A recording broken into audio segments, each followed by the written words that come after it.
خبرونو سرټکی جاپان له افغانستان سره $3 میلیون نور مرسته هم اعلان کړه.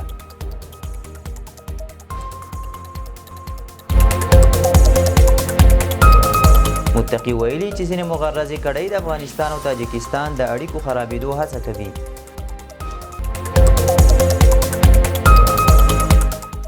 اوبو او انرژۍ وزارت د اوبو مدیریت لپاره له 15 کلن پلان جوړېدو خبر ورکړی.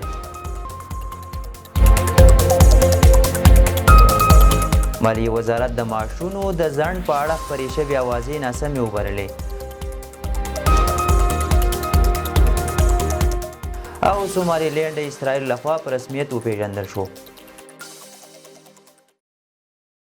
او اوس هم بشپړ خبرونه. جاپان له افغانستان سره $3 میلیون نور مرسته هم اعلان کړه.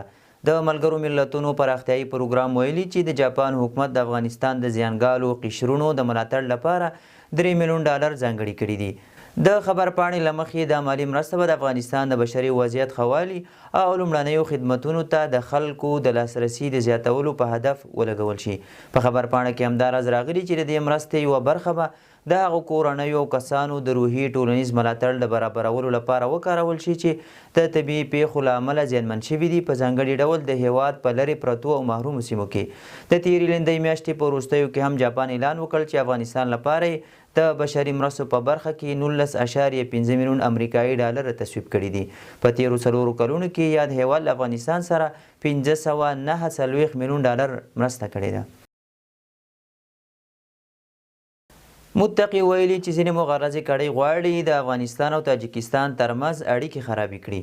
د طالبانو حکومت بهرنیو چارو وزیر مولوي امیر خان متقي د افغانستان او تاجکستان په سرحد کې وروستۍ پیښې ته په اشارې وویل د یادې پیښې په تړاو جدي څېړنې پیل شوي دي. هغه زیاته کړې چې د تاجکستان له بهرنیو چارو وزیر سره یې اړیکه نیولې او د دې ستونزو مخنیوي لپاره په ګډه کار کوي. د نوموړي په وینا چې ځینې مغرضې کړۍ د افغانستان او تاجکستان ترمنځ د اړیکو د خرابولو په لټه کې دي او غواړي وضعیت ناامن وښیي. د تاجکستان د ملي امنیت دولتي کمیټې وړمه ورځ ویلي و چې د افغانستان له سرحد سره د یوې نښتې پر مهال 2 افسران وژل شوي دي. د خبرپاڼې له مخې دا پیښه د چهارشنبې په ماسپښین د شمس الدین شاهین په ولسوالۍ کې رامنځته شوې وه. په دې نښته کې 3 برید کوونکي هم وژل شوي وو، خو تر دې مهاله د یاد برید مسؤلیت کومې ډلې نه دی منلی. د جدي شپږمه پر افغانستان د روسي یرغل 40 کاله پوره شول. د 1958 لمریز کال د جدي په شپږمه د پخواني شوروي اتحاد لښکرو لومړنیو قطعاتو د هیواد په شمال کې د هیرتان بندر له لارې پر افغانستان ځمکنی او هوایي یرغل وکړ. د وخت مشر حفیظ الله امین یې وواژه او ببرک کارمل یې د واک پر ګدۍ کېناوه. شوروي یرغلګرو په افغانستان کې 9 کاله پاتې شول او د افغانانو د بې شمېره قربانیو سرخندنو په پایله کې ماتې وخوړه. دغه موده کې څه باندې 1 میلیون افغانان قرباني او نږدې 2 میلیونه معیوب شول. همداراز میلیونونه خلک اړ شول چې د ګاونډیانو په شمول ګڼو هیوادونو ته هجرت وکړي. په دې موده کې په خپله شوروي اتحاد هم درانه مالي او ځاني زیانونه وګالل او د خپرو شوو شمیرو له مخې په افغانستان کې شاوخوا 15,000 پوځیان ووژل شول. د طالبانو حکومت په همدې تړاو خپره کړې اعلامیه کې ویلي چې یو ځل بیا دغه یرغل غندي او پر خلکو غږ کوي چې د خپلې خاورې د ازادۍ او استقلال د ساتنې لپاره تل چمتو واوسي. د اوبو او انرژۍ وزارت ویان قاري مطیع الله عبید ویلي د هیواد اوبو مدیریت لپاره 15 کلن پلان لري چې له مخې به یې څو لوی بندونه، کانالونه او سربندونه جوړ شي. عبید زیاته کړې دا مهال کابل کې د شاتوت بند سروې او ډیزاین کارونه بشپړ شوي او ډیر ژر به یې عملي چارې هم پیل شي. د نوموړي په خبره د یاد بند جوړولو لپاره شاوخوا 1 میلیارډ افغاني بودیجه په پام کې نیول شوې چې په بشپړېدو سره به د کابل ښار شاوخوا سیمو نږدې 4 میلیون وګړو ته د څښاک پاکې اوبه برابرې او 1300 هکتاره کرنیزه ځمکه خړوبه شي. دا په داسې حال کې ده چې راپورونه ښیي افغانستان له پراخې وچکالۍ سره مخ دی او د اوبو کمښت په ګڼو سیمو کې د خلکو پر ژوند او کرنې ناوړه اغیز کړی دی. مالیې وزارت د معاشونو د ځنډ په اړه خپرې شوې اوازې ناسمې وبللې.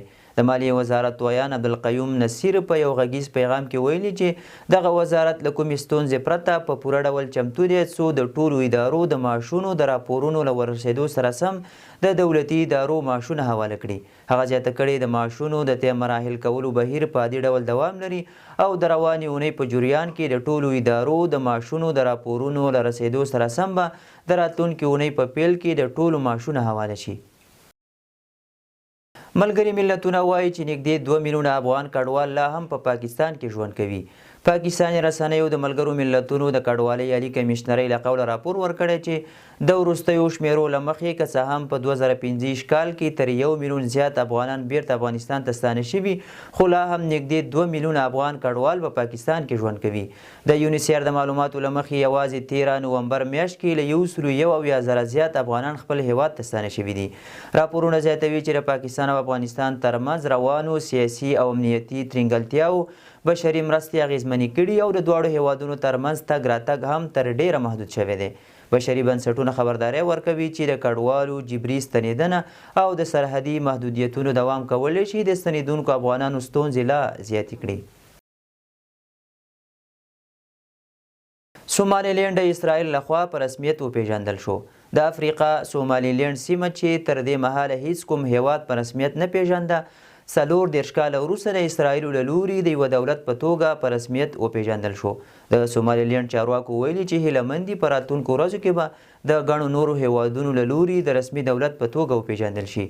بلخوا د سعودي عربستان بهرنیو چارو وزارت د اسرائیل او سومالیلینډ له لوري د یو بل رسمیت پیژندنې سره مخالفت څرګند کړی او هغه یې د تجزیې لپاره یوه اړخیزه هڅه بللې ده. زیلینسکي د جګړې پای ته رسولو په موخه سبا له ټرمپ سره ناسته کوي. د اوکراین ولسمشر ولادیمیر زیلینسکي اعلان کړی چې غواړي سبا یعنی یکشنبه د امریکا له ولسمشر ډونالډ ټرمپ سره په فلوریډا کې د اوکراین او روسیې د جګړې پای ته رسولو په موخه لیدنه وکړي. د رویټرز خبري اجانس راپور پر بنسټ زیلینسکي د دې لیدنې په اعلان کولو سره زیاته کړې کولی شي چې د نوي میلادي کال له پیل وړاندې پر زیاتو مهمو مسایلو تصمیم ونیسي. زیلینسکي زیاته کړې چې د اوکراین او امریکا ترمنځ د امنیتي تضمین تړون نږدې بشپړ شوی او د سولې د 20 مادو لرونکي طرحې مسوده هم 90 سلنه بشپړه شوې ده. چین پر تایوان د ناقانونه وسلو د پلور له امله د امریکا په 10 شرکتونو او وګړو بندیز ولګاوه. د چین بهرنیو چارو وزارت په یو خبرپاڼه کې اعلان وکړ چې پر تایوان د واشنګټن د وسلو د پلورلو په مقابل کې د امریکا پر دفاعي شرکتونو او مسؤلینو بندیز لګولی دی. د چینایي رسنیو راپورونو له مخې په دغه بندیز کې د امریکا له پوځ سره تړلي 20 شرکتونه او د هغوی 10 لوړپوړي مسؤلین شامل دي. دا ګام د بیجینګ له لوري د واشنګټن د هغه 11.1 میلیارډ ډالري بستې پر وړاندې دغه چاخیستنې په توګه ترسره شوې چې تایوان ته ځانګړې شوې ده. د چین د بهرنیو چارو وزارت ویلي چې د امریکا دا اقدام د چین په کورنیو چارو کې لاسوهنه ده او د دې هیواد د حاکمیت او ځمکنۍ بشپړتیا د کمزوري کولو هڅه بلل کیږي. د شال ټلویزیون قدرمنو لیدونکو دا د دې مهال لړ او مهم خبرونه تر